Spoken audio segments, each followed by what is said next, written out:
Hey guys, Rocky here. Welcome to another episode of Project of the Week. We've got most everything wrapped up on the Toyota. Still maybe have a couple of videos up there to show you guys yet, just kind of finish up. Try to condense it down. I did a lot of videos and a lot of stuff was repetitive, so I tried to condense it down a little bit, not put every video out there, but I might go back through and see if there's something that I missed that I should have put out and put it together in a playlist like I have done with some of them. I haven't done that yet in a while, but in the meantime, just wanted to touch base and show you guys what potentially the next project of the week is going to be, what I'm looking at, what I'm thinking about doing here, possibly. I got this old bike here behind me. Well, it's actually a new frame, not an old bike, it's a new frame. Still got the old sticker on it here. It's been around for a while, but I bought this a while back, and a tank with it. And this tire here, it's quite dusty. This is actually a brand new tire, and this is a really nice chrome rim. Pretty dusty looking, but nevertheless, it's it's all good. It just needs to be cleaned up and everything assembled. Got the couple of shocks down there. They're brand new. You wouldn't know it by the dust, but they are brand new as well. Stuff that needs to be cleaned up and hooked up. There's a few other parts on there too. Got the unit here for, I think it's a voltage regulator there, shift lever, kickstand, brake lever. This is off the old, or not the old, well, I guess 2008 Harley that I had, the Fat Boy. I changed that out, got something a little different, and kept that one. I think I put forward pegs and stuff on the other one, and ended up changing the brake lever. So that left me with the original brake lever. I kept that. Probably use that on this.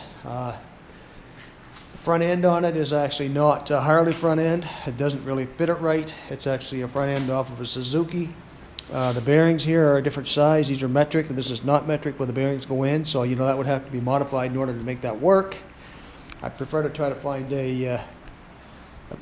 a front end off of an actual Harley, some old Harley junker or something somewhere that I could put on it, so everything would fit better, and I could, have it all Harley parts instead of mixing stuff up. But I do kind of like this rim though. This is kind of retro looking. This style of rim, kind of 70s look.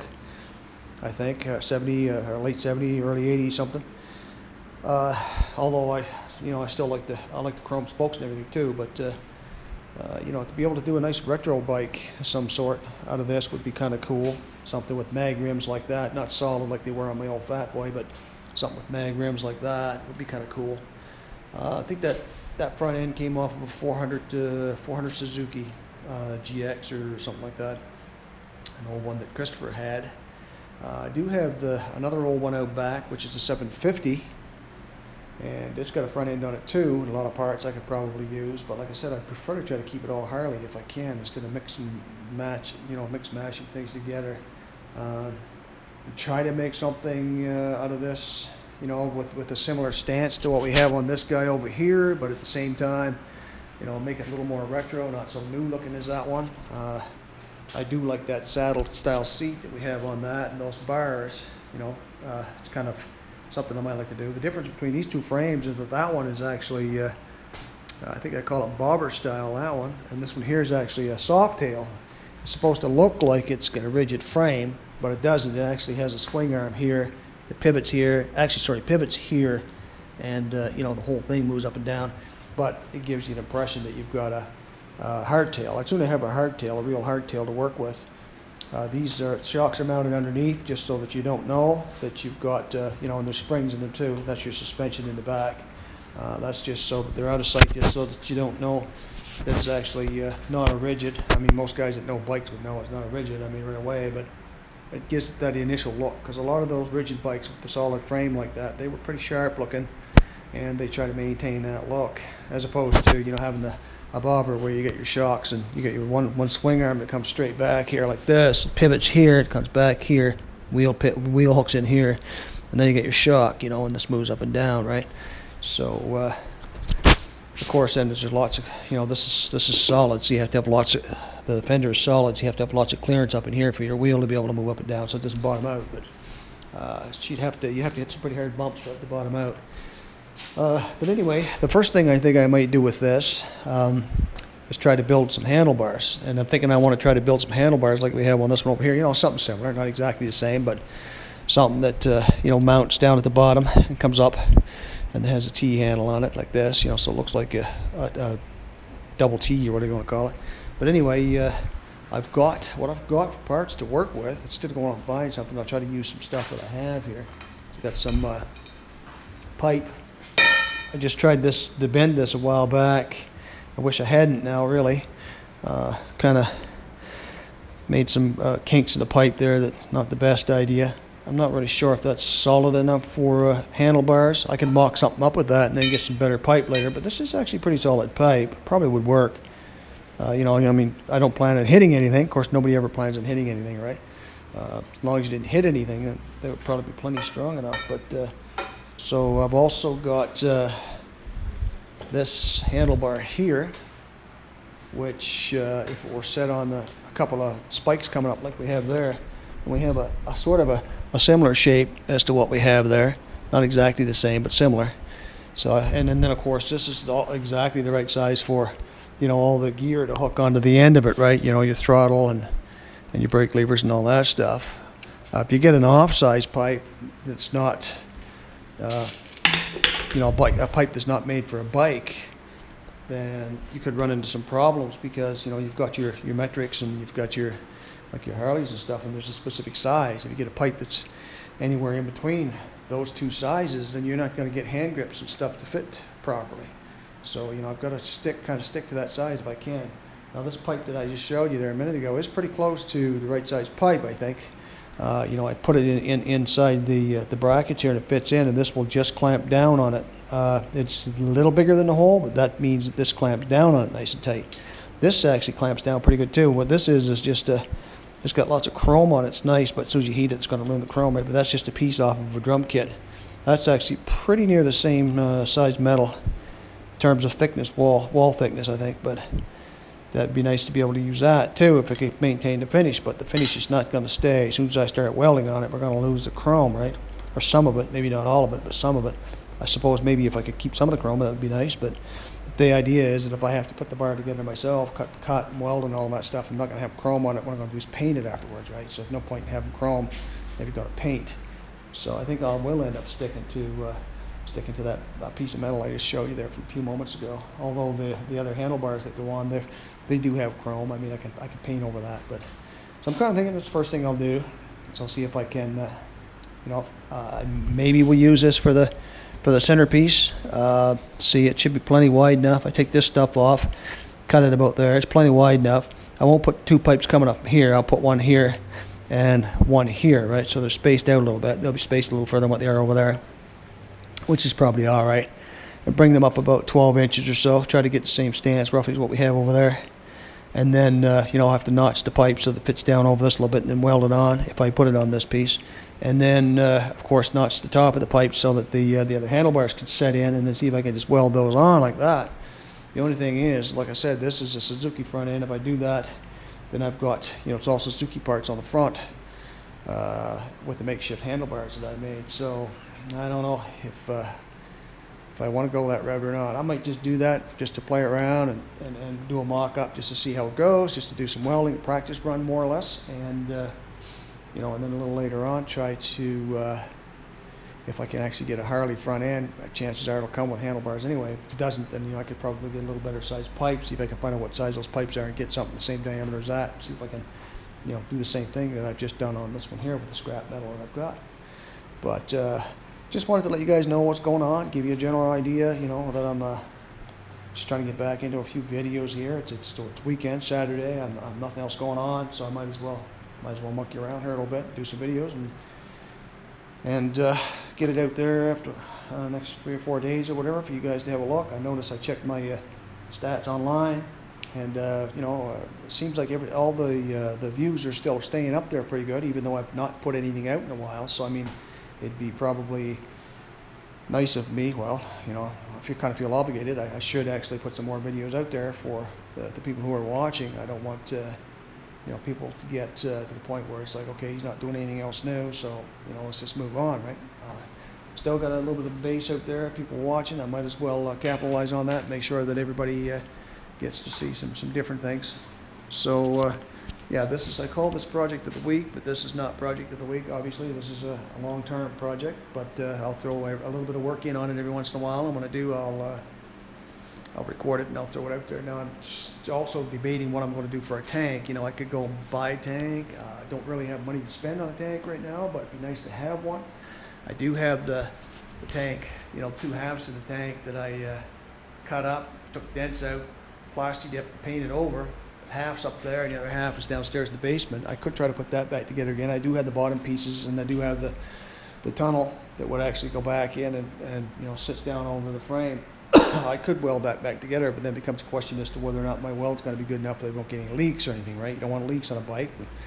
You get gas leak down on the engine, the next thing you know, you're going to end up with a fire. You don't want that unless you're carrying a small extinguisher so you can put her out, but it's best not to have one at all.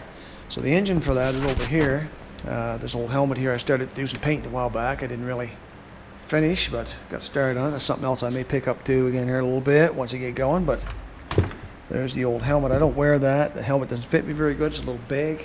The style is not my favorite. I would wear it every once in a while for the heck of it, especially on a custom bike that I put together, you know, just to be, if it's a retro looking bike, let's just be retro with the helmet too, right? But it's going to take a little while before I get to that point. I've got my other Harley helmet there, which is just kind of a skull cap type thing they call it, I guess, and I'll maintain that one for a while. Good to have an extra one just in case, you never know. I'm just trying to clean some stuff off the top here so I can show you guys this motor a little better. Of course, like anything else in the garage, you get a lot of stuff starts to pile up on top of it, right? And I'm bad for using stuff like this as a bench top. That's usually what happens when you don't really have enough space. My fault, I don't have enough space. I don't manage it properly. But anyway, there's the engine. She's dusty and dirty, but it's carburetor. It's got a carburetor on it. I had the jugs off, and I've had them into a Harley dealership and had them honed. And I've got new rings. I put the rings in. The rings are already on the pistons in there, and everything's put back together and torqued. The only thing is these caps are just sitting on here, and the rocker arms are not and shafts are not torqued in properly yet. I need to find out what the proper torque is for those. I think I'm missing one bolt. Then once I get the other bolt, put them all on, torque them into place, right? We should be good to go. I've got the tubes in here, and I do believe that I have the push rods in there. It's just like I said, I don't have those in place and torqued down.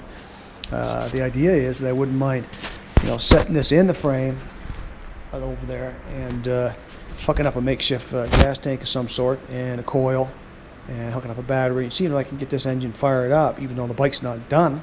Still would be nice to be able to hear this engine fired up, which means I'd have to have I got to build myself, or either get or build myself an oil tank. It needs an oil tank that sits in the frame. A couple of tubes come down, oil hoses come down, go in here for the oil pump. I have to sort these out. For some reason there's 3 of them here. I don't know why there's 3. I'd expect 2. I'd expect a line coming in and then a return, but I wouldn't expect to have 3. I'm not sure what the third one's all about. But another thing that the engine is missing is it doesn't have any points or condenser or any of that stuff. I'd have to get the points and condenser and stuff and get everything mounted in there the way it's supposed to be. That's where that stuff goes. Get that all set up. There's some nice chrome on this. Looks pretty good. You know, some of this stuff I think is probably quite new. This is not old chrome. This, because Harley chrome doesn't hold up that well. This is in really good shape, so it's got to be. I think he might have bought that new. Not sure though. It does have a dent in here, like it's hit something. I'm not sure what's going on. I'm gonna straighten that out a little bit. Not a big deal. But like I was saying, yeah, the oil pump is here, and for some reason I got them taped up to keep dirt out, but for some reason we've got 3 pipes here. I'd have to research that online to find out what that's all about. I think this is out of an 86 FXR, if I remember. That's what the guy told me when I got everything from him. And it's got these pipes I got from somebody else. They weren't on this. I got them, and then of course I cut them off because I used them on my Fat Boy for straight pipes with no, you know, what I did was took the mufflers off the Fat Boy and took the piece off the end of each one of these and threw them on the Fat Boy just so I'd have straight pipes. I wanted to try straight pipes on it for a while. I did. It was noisy. It was fun. I liked it, but the Fat Boy's gone now, so I took those pipes off. I had them here somewhere in a box. I think it's just underneath the bench over here, and I'd put those back together. So then you end up with a couple of nice pipes that run. This one would probably run back to about here, and then of course this one here would come back, you know, so they're staggered a little bit. One's a little shorter than the other. I'd put those back. I'd use those actually as the original, well, not original pipes, but the ones that I have here that I bought those. I paid $100 and I got the pipes. I got a couple of other things. I think I got that kickstand. I think I got this regulator Got this chrome oil filter bracket. Of course, there's an oil filter, but it's old. I wouldn't reuse that. Got the oil filter bracket for $100, and there was a few other things too.